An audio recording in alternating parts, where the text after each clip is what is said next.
Hi everybody, it's Christina Quick, the Tarot Biz Mentor here from the Profitable Psychic Divination and Business Academy. Welcome to our next video. We are continuing on in our mediumship series, and today we're going to be talking about something that's actually really important, and that is the boundaries that you should probably set up if you plan to practice mediumship or if you plan to get into doing mediumship in a professional capacity. But these are going to be 5 really important boundaries to set with spirits as a psychic medium. Now, I remember when I was just starting out as a brand new medium, and I just remember being so scared all the time. I was scared about talking to spirits that I didn't want to talk to. I was scared of being possessed, or I was scared of inviting satanic energy in. And a lot of that is propaganda. A lot of that is not really how mediumship is. So I hope that I can help you overcome some of these fears. And I want to share with you 5 boundaries that I personally enforce in my mediumship practice. And it has helped me tremendously. It's like night and day.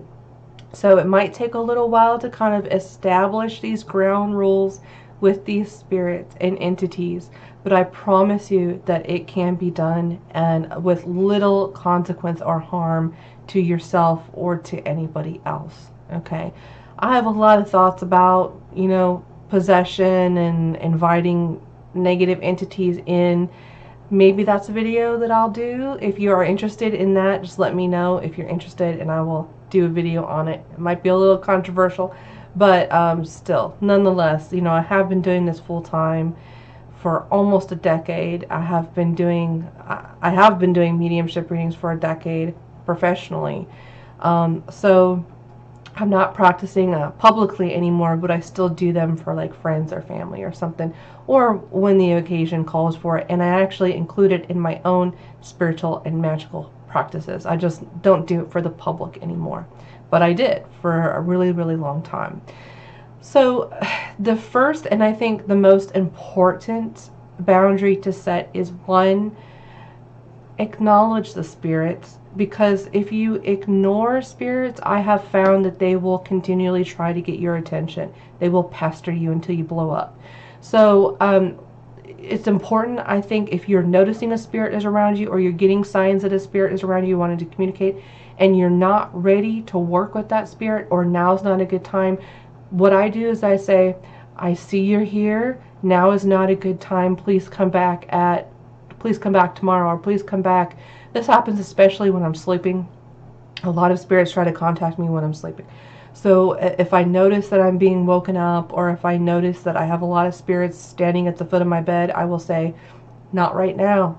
I'm sleeping. I need to get up. I need to do whatever I need to do tomorrow. If this is important, it can wait. Okay. So I try to set times where I say, no, this is not an appropriate time, because you have to train spirits in a lot of ways. They don't live in the same reality as we do. They don't live by the have to be up at 7 o'clock in the morning and have to be at work by 9 and have to be there and be this. That doesn't make any sense to spirits on the other side anymore, right? Ancestors and human spirits are a little bit more accommodating when it comes to that, but I mean, you're talking like angels, and they run on angel time. So yeah, so if you do notice a spirit is around you but you're not ready, just say, I see you, I acknowledge you, but not right now. And that's usually good enough, and they'll go away, and you can say, okay, come back at this date, or come back at this time, or don't come back at all until I contact you. I'll call you, type of thing, right? Number 2, this boundary is so important, and it's about your sleep. I would, set the intention, like at night, like if you do want to have a spirit experience, or you do want to invite spirits to come into your dreams, not just because you invite them doesn't mean that they necessarily will, but if you do want to have a spirit experience, you do have to kind of invite them. You don't have to do it, but I would say it's good practice so that they don't feel like they can just waltz in anytime that they want, right? So one of my main boundaries is you may not disrupt my sleep unless I invite you to do so.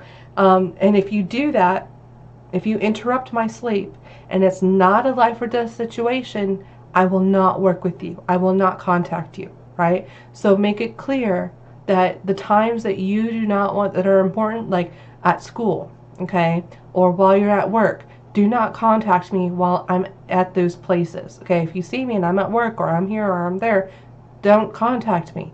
You can send me a sign and let me know that you have something for me, and I will contact you at a later date, or go back to step one. I acknowledge you, but now's not a good time.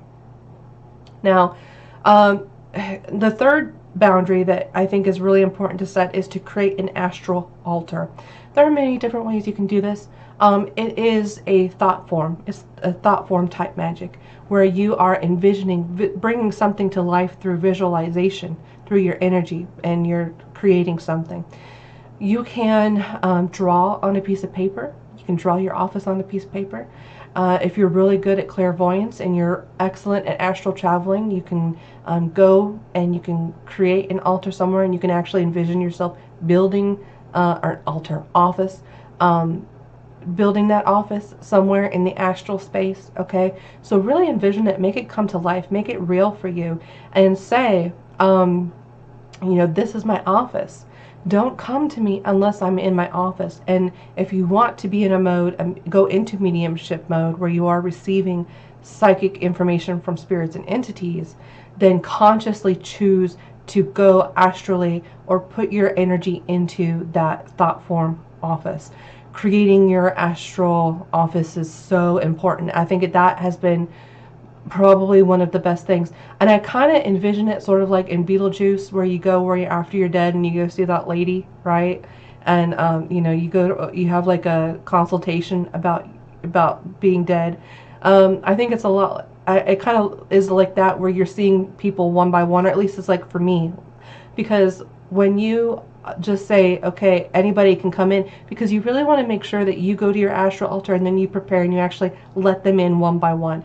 If you let them in as a group, they're all going to talk over another. They're all going to compete for your energy. You can only hear one or two at a time really clearly. Otherwise, it's confusing and you get mixed signals. You get images that belong to this spirit and words that belong to this spirit, and nothing makes sense. So if you're doing mediumship readings and nothing makes sense, it might be that you have too many spirits trying to connect with you at once. So I actually sit down in my office, I put a barrier, a desk between me and the spirit, and I say, oh wait, you may come in now, right? And that's kind of how I approach it. Number 4, I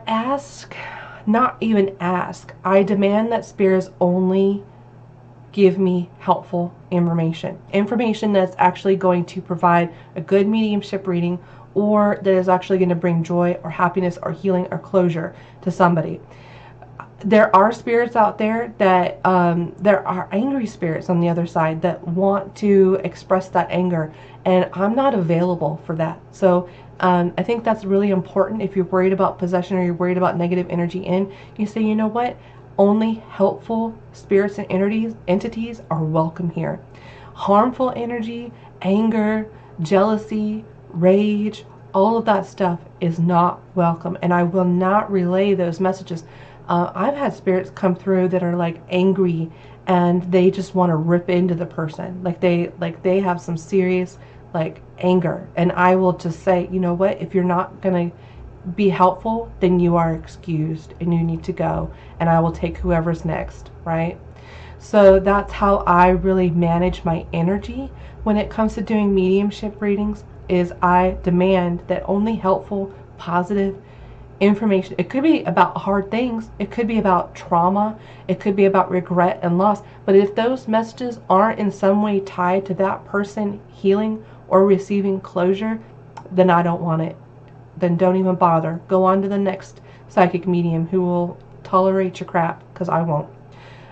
Number 5, the last one that I want to talk about, the last boundary, is if you have certain spirits that you are not okay with talking to, you had an abusive mother, or you had an abusive relative, or you've experienced trauma or abuse at the hands of someone else, who is no longer here, or you've had a negative experience with a different type of entity. There are some really cheeky kind of land spirits out there that can be a little tricky and can play little tricks and games on you. So if there are any spirits out there that you are not comfortable communicating with, you tell them to not even bother coming forward. They are not invited into your energy, okay? That they are not allowed to contact you, and that you will contact them if and when you want to make contact, but until then, don't contact me, right? So if someone does become overbearing, or if they do become insistent, what you really want to do is you really want to ground yourself first and foremost. You probably want to do some type of cleanse. It could be like a prayer, or it could be like a bath, or it could be like using incense or something like that. It could be, you can cleanse a whole different types of ways. But if you do have someone that is being overbearing, you will definitely probably also want to consider, if you're interested in working as a medium or living a lifestyle where you are in contact with spirits, you might want to consider setting up some protective guardians on your property or in your home office. Gargoyles are really great. You can program them like a thought form. Gargoyles are great. Foo dogs are great to put up. Or just statues of angels, or just literally going around your property and casting a protective circle, or getting some railroad nails and nailing those into the four corners of your property. Any which way that you protect yourself spiritually, you always want to have some type of quick go-to when you're feeling like someone's being persistent and they're not taking no for an answer, because I will always ask nicely before I boot you out, because I think that that's just, a cordial thing. Unless, of course, I'm getting a really strong negative energy, then I will not even question it. I will boot them out. But, you can either say, look, you can either remove yourself, or I will remove you for you, okay? So don't be scared of setting boundaries. Don't be scared to enforce boundaries. In fact, they are integral, in my opinion, to having a healthy relationship with the other side. And I don't want you to, for one second, think that any of mediumship is outside of your control. You are in control all the time, okay? So I hope this helped you. And you know what? If you have any interesting boundaries or good boundaries that you want to share with us in the comments below, we would love to know about them. So I will see you guys in the next video.